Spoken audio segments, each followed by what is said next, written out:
말입니다. 말이라는 제목을 가지고 잠시 이 새벽 말씀 나누도록 하겠습니다. 어떤 격언집에서 이런 말이 있는데 참 와닿는 구절이 있어서 한번 읽어드리도록 하겠습니다.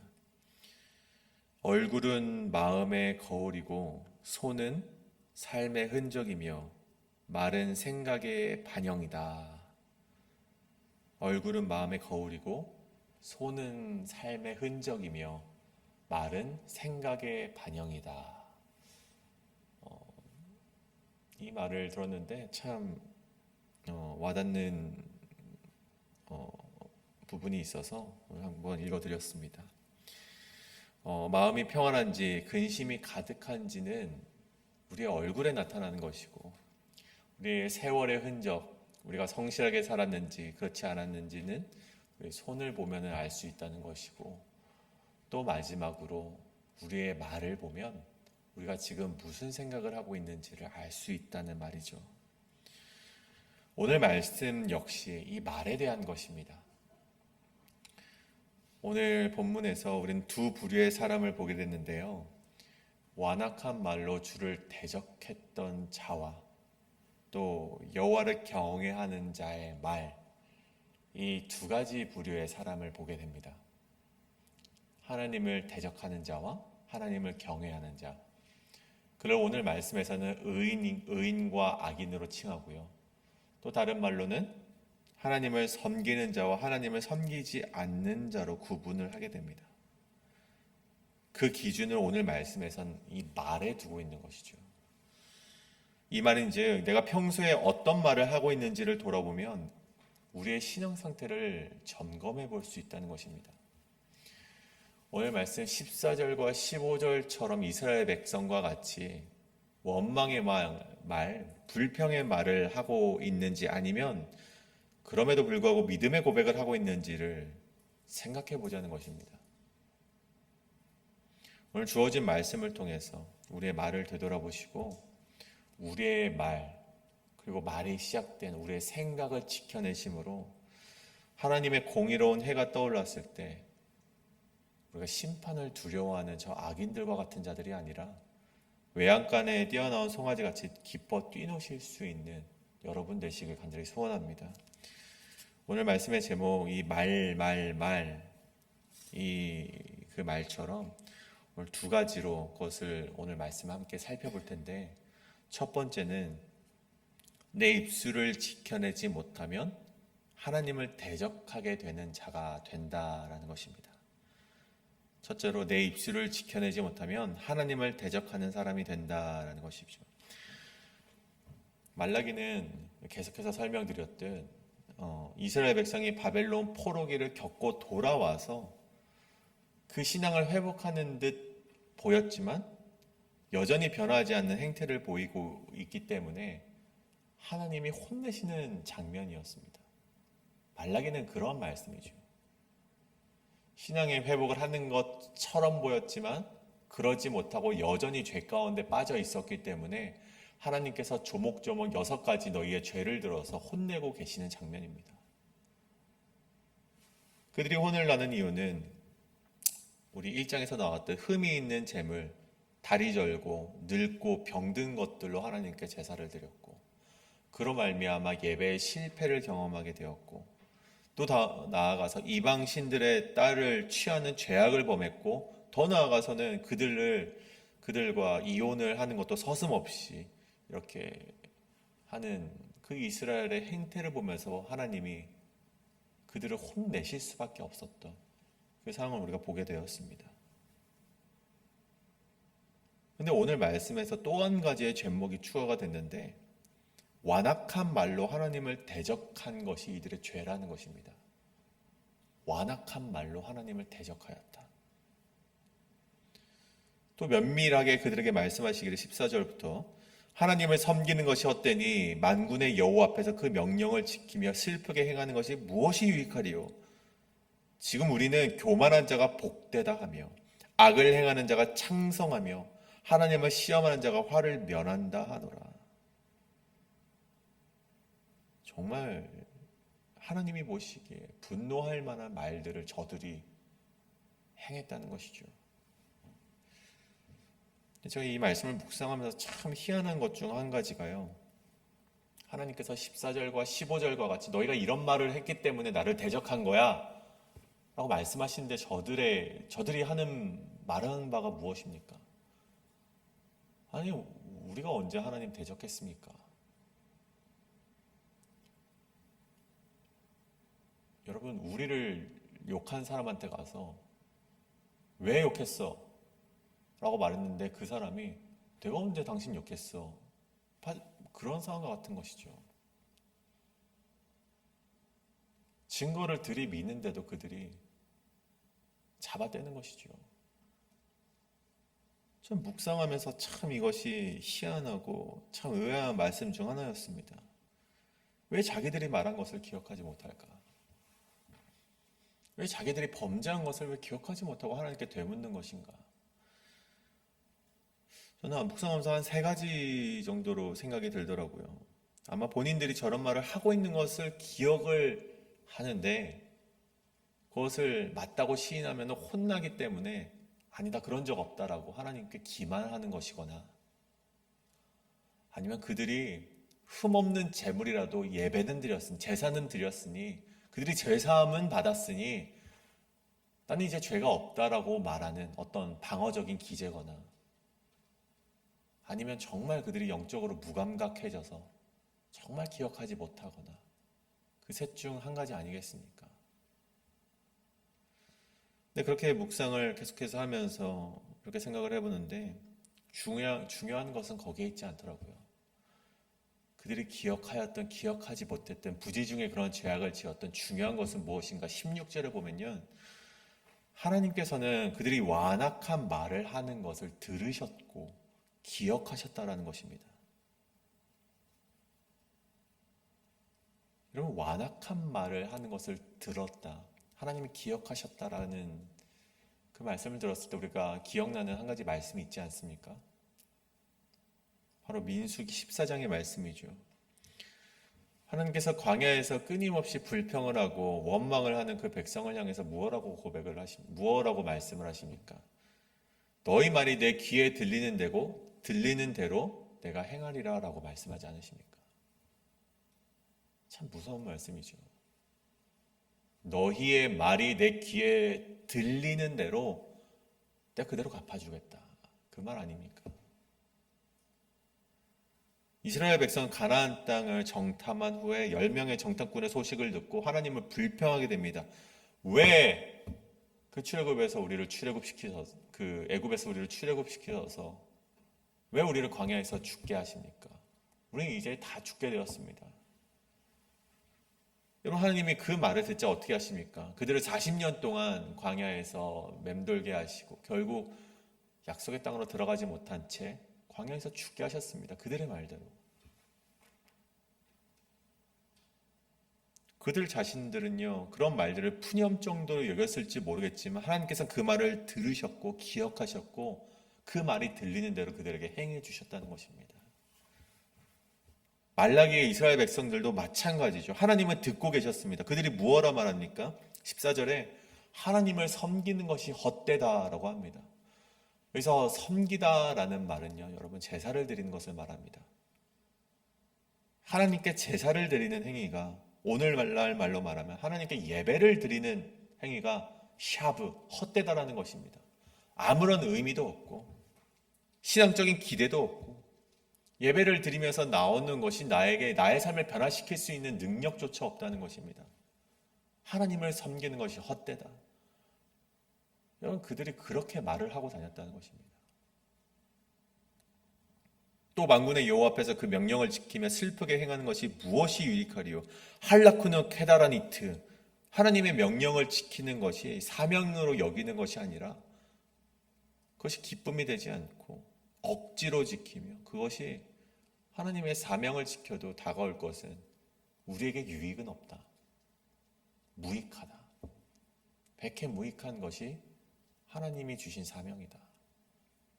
15절에 가면요, 그들이 그 말씀을 종합해 본 결과 그들이 하나님 나라의 가치를 최우선으로 여기지 않고 이스라엘 백성임에도 불구하고 그리스도인이라고 말하는 정말 이 땅에 많은 병든 그리스도인들처럼 하나님의 가치관을 최고의 가치관으로 여기지 않고 세상의 가치관을 가장 큰 가치관으로 여기며 그것만 쫓고 있는 인생이 바로 이스라엘 백성이었다는 것입니다. 근데 그들의 문제는, 더 큰 문제는 그들이 그것을 생각으로만 했던 것이 아니라 동네방네 소문을 내면서 그렇게 말을 하고 다녔다는 것이죠. 어제 수요 예배를 통해서 아삽이라는 인물을 우리 함께 살펴보았습니다. 그 아삽이라는 인물이 어제도 설명드렸지만 이 다윗 왕 때 성가대를 지휘했던 인물이었습니다. 여호와의 계가 예루살렘 성전으로 다시 돌아올 때 기뻐 찬양하면서 앞에서 그 찬양을 진두지휘했던 것이 바로 이 아삽이라는 인물이었죠. 그렇게 믿음이 두터웠던 아삽 역시 이 악인이 형통한 것을 볼 때 그의 마음이 미끄러질 뻔하였다라고 고백을 합니다. 그런데 그 아삽이라는 인물 역시 믿음이 좋았지만 그렇게 정말 하나님이 계신가, 정말 하나님이 살아계신가라고 그렇게 의구심을 표했던 그 아삽이라는 인물과 오늘 이스라엘 백성이 다른 점이, 정말 큰 다른 점이 한 가지 있습니다. 그것은 무엇인가 하면 아삽은 그냥 생각만 했다는 것이죠. 그것을 다른 이들에게 말하지 않습니다. 정말 하나님이 살아계신가? 정말 이 악인이 형통한 상황에서 정말 하나님이 살아계신가라는 것을 다른 이들에게 말하지 않고 그 물음을 가지고 여호와의 성전에 와서 여호와의 전에 와서 하나님께 기도를 했다는 것이죠. 근데 이스라엘 백성들은 달랐습니다. 똑같은 생각을 가지고 있었는데 그 생각을 말로써 표현했다는 것입니다. 그 결과가 무엇입니까? 생각만 했던 아삽은요, 기도하는 가운데 여호와의 전에 나간 가운데 하나님께서 그 생각을 바꿔주셨고 깨달음을 주셨습니다. 하나님은 여전히 살아계신다. 73편부터 83편까지 아삽이요, 하나님을 찬양하는 시를 쓰게 됩니다. 그의 마음이 이제는 하나님을 온전하게 깨달을 수 있는 지경까지 이르렀는데, 여러분 오늘 이스라엘 백성을 보십시오. 그들의 생각을 하나님께로 가져가지 않고 사람들에게 가져가서 그 허무한 완악한 말들을 내뱉을 때 그들의 마음의 깨달음은커녕 이제 그들은 심판으로 가는 그 길에 서 있게 되었다는 것입니다. 여러분, 우리가 어떤 완악한 생각과 의구심과 원망의 마음 드는 것 자체는요, 우리가 나약한 인간이기 때문에 어쩔 수 없이 스며드는 것까지는 우리가 어찌할 수는 없습니다. 그런 생각이 들 수도 있죠. 하지만 중요한 것은 그 가운데 우리가 그 생각을 우리 입 밖으로 내뱉지 않는 훈련을 해야 된다는 것입니다. 우리의 그 더럽고 추악한 생각을 밖으로 내뱉지 않는 훈련이 우리에게 너무나도 중요하다는 것이죠. 전도서 5장 2절, 우리 지혜서라고 불리는 이 전도서 5장 2절에 보십시오. 너는 하나님 앞에서 함부로 입을 열지 말며 급한 마음으로 말을 내지 말라. 하나님은 하늘에 계시고 너는 땅에 있음이니라. 그런즉 마땅히 말을 적게 할 것이라. 심지어 바울 역시 에베소서에서 이렇게 말을 합니다. 더러운 말은 너희 입 밖에도 내지 말고 오직 덕을 세우는 대로 소용되는 대로 선한 말을 하여 듣는 자들에게 은혜를 끼치게 하라. 여러분은 이 말씀 말고도 우리의 입을 지켜내라, 심지어 생각을 지켜야 된다라는 말씀이 성경에는요 수없이 기록이 되어 있습니다. 모든 죄악은 이 말로부터 시작되기 때문입니다. 여러분, 오늘 우리가 되돌아보길 바랍니다. 내가 지금 어떠한 말을 하고 있는가? 나의 입에서 완악한 말이 나와서 하나님을 대적하고 있지는 않은가? 우리의 입술을 점검하시는 오늘 이 새벽 되시길 간절히 소원합니다. 여러분의 입을 통해 나온 말 때문에 여러분이 알지 못하는 사이에 내가 언제 하나님을 대적했습니까? 대적했다는 것입니다. 여러분이 모르는 사이에 하나님을 대적하는 자가 되어 있을 수도 있습니다. 저와 여러분이 하나님 앞에서 겸손하게 생각과 입술을 지켜 은혜와 진리를, 하나님이 주시는 은혜와 하나님의 진리가 가득한 삶으로 나아가실 수 있는 우리 여러분 되시길 간절히 소원합니다. 그렇다면 두 번째로 이 두 번째는 하나님께서는 의인의 말을 자신의 기념책에 기록하신다입니다. 하나님은 의인의 말을 자신의 기념책에 기록하신다.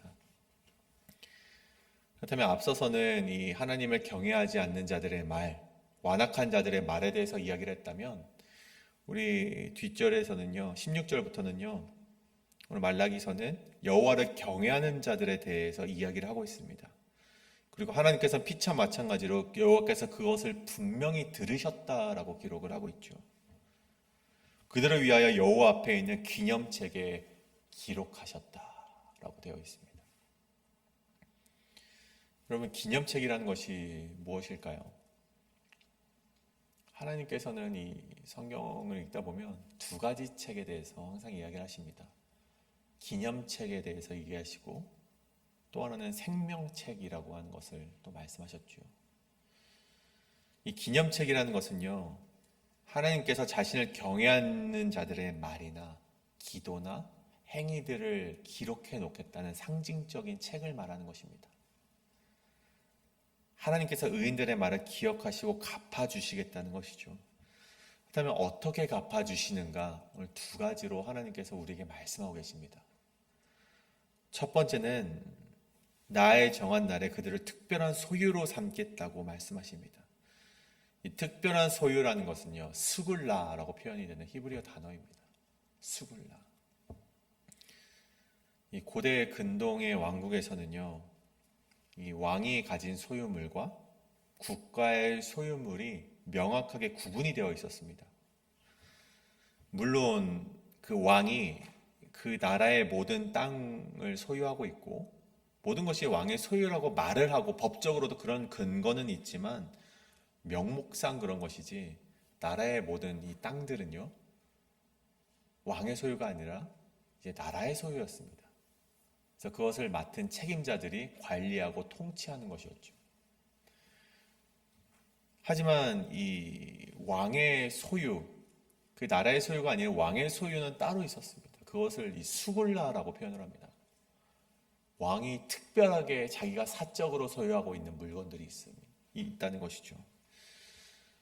근데 단순히 그것은 비싼 어떤 물품을 말하는 것이 아닙니다. 물론 금과 은과 여러 가지 보석이 있을 수 있지만 딱히 그런 어떤 비싼 물품만을 지정해 놓은 것이 아니라 왕이 특별히 아끼는 물품들, 사적으로 간직하고 싶은 물품들을 모아놓은 것을 수굴라라고 표현을 했다고 하죠. 그래서 고대 왕들은요, 특별히 공을 세운 신하나 어떤 장군에게 자신의 수굴라, 자신의 특별히 가지고 있는 보물들을 하사함으로써 그 충성심에 보답을 했다고 합니다. 바로 그 수굴라, 왕의 특별한 그 소유물.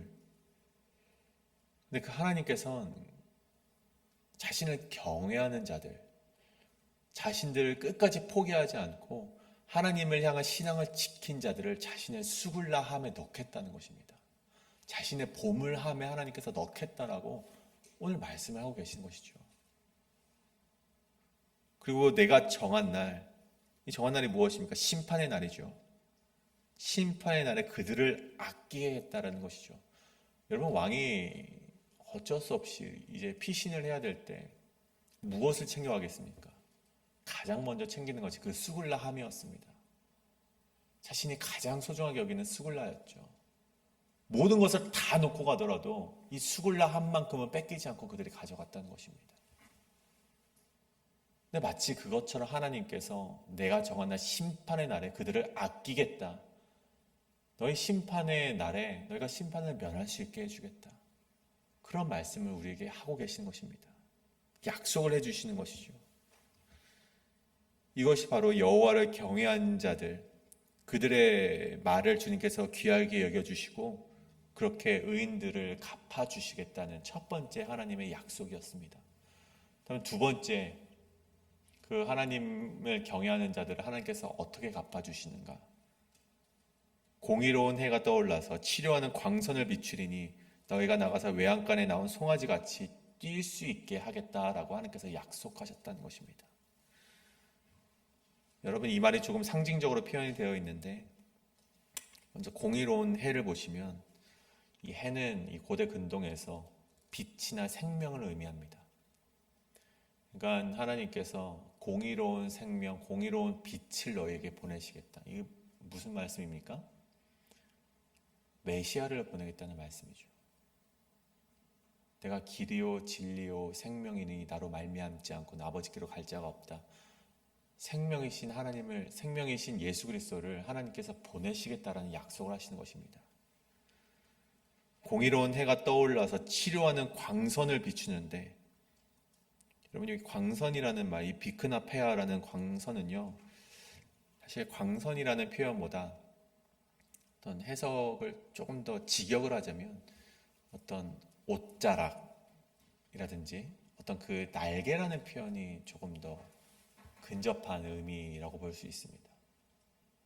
그러니까 치료하는 옷자락, 치료하는 날개를 보내시겠다. 그 비추시겠다라고 되어 있는 것이죠. 시편 91편 4절에 보면 똑같이 이 비크나페아라는 단어가 사용했는데, 이때는요 해석을요 그의 날개 아래 피하리라 라고 표현이 되어 있습니다. 신약 성경에 보시면 혈루증 앓는 여인이 여러분 어떻게 치료를 받습니까? 여러분, 예수 그리스도의 옷자락을 만졌을 때 그녀가 그 피가 멈추게 되는 것을 경험하지 않습니까? 근데 그때 기록되어 있는 것이, 물론 거기서는 헬라어가 사용이 되었지만 이 비크나페아, 옷자락이라는 것입니다. 광선, 치료하는 광선을 그들에게 주시겠다. 하나님의 치유와 회복을 뜻하는 단어라는 것이죠. 즉 자신을 경외하는 자에게 하나님께서 어떻게 갚아주시는가? 메시아를 그들에게 보내서 그들의 심판의 날에 심판이 아닌 치유와 날개, 치유의 옷자락, 그런 회복을 그들에게 허락하시겠다라는 하나님의 약속을 뜻하는 것입니다. 그렇게 됐을 때 그들이 외양간에서 풀려난 송아지와 같이 자유와 구원과 해방과 여러분이 억눌려 있는 것으로부터의 해방을 그들에게 경험하게 해주겠다라는 하나님의 약속을 말하는 것입니다. 이것이 하나님을 경외하는 자, 하나님을 경외하는 말을 한 자들에게 베푸시는 하나님의 축복의 약속이라는 것입니다. 여러분, 바로 우리에게 필요한 것이 이것입니다. 여러분, 완악한 말을 하지 않는 것, 여러분 그리스도인들에게 굉장히 중요합니다. 왜냐하면 하나님께서 그것을 기억하시기 때문이고 갚아주시기 때문입니다. 그런데 완악한 말을 하지 않는 것만으로는요 반쪽짜리 그리스도인이라는 것이죠. 그렇다면 우리가 완전한 그리스도인이 되기 위해서는 어떻게 해야 되는가? 진정한 그리스도인은 하나님을 경외하는 말들로 하나님을 섬기는 자가 되라는 것입니다. 여러분, 하나님께서는요 우리가 한 말을 모두 듣고 계시고 잊지 않는다는 사실을 반드시 기억해야만 합니다. 우리의 원망 어린 말도, 우리의 신앙 고백도, 우리의 기도도 다 들으시고 기억하신다는 것이죠. 그래서 로마서에 기록되길 사람이 마음으로 믿어 의에 이르고 입으로 신하여 구원에 이르느니라 라고 말씀하지 않습니까? 저는 오늘 말씀을 정리하면서 오늘 우리가 우리의 입술이 완악한 말을 금지하는 것을 넘어서, 완악한 말을 이제 멈추는 것을 넘어서 이제는 주님을 귀하게 여기는 말로 우리의 입술이 가득하기를 간절히 소원합니다. 여러분의 입술을 통해서 임재하실 하나님을 기대하시면서 그 가운데 하나님께서 갚아주시겠다, 공의로운 해 메시아를 보내서 너희를 치유하겠다라는 그 말씀을 믿으시고, 또 하나님이 스굴라, 하나님을 너희가 나의 정말 보물함에 넣어서 아끼겠다라는 그 하나님을 의지하며 여러분의 입을 하나님을 경외하는 말들로 가득 채우시는 우리 모든 성도님들 되시길 간절히 소원합니다. 이 시간 우리에게 기도하길 원합니다. 우리가 함께 오늘 말씀에 따라 기도하실 때, 하나님, 내 입술의 완악한 말을 이제 멈추게 하여 주시옵소서. 내가 부디 중에 혹 완악한 말을 지었다면 회개하게 하시고, 그 말 가운데 하나님 대적하였다면 그것을 주님 아버지 불쌍히 여기사 우리가 하는 회개의 기도를 들어주시옵고, 또 우리가 이제는 그것을 넘어서 내 입술이 하나님을 찬양하고 하나님을 귀하게 여기는 말들로 가득하게 하여 주시옵소서라고 이제 함께 통성으로 기도하며 나아가시겠습니다.